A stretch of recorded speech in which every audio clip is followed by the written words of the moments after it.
மச்சம் ஆனாலும் நெஞ்சுக்குள்ள ஏதோ அச்சம் நோகாம பாக்கப்புட்ட வேறென்ன மிச்சம் கல்யாணம் கட்டிக்கிட்டா இன்னும் சொச்சம்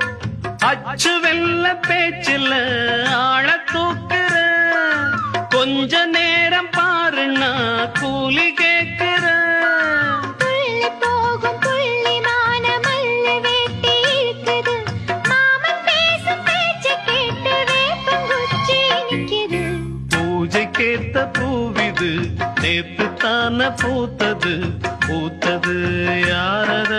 பார்த்தது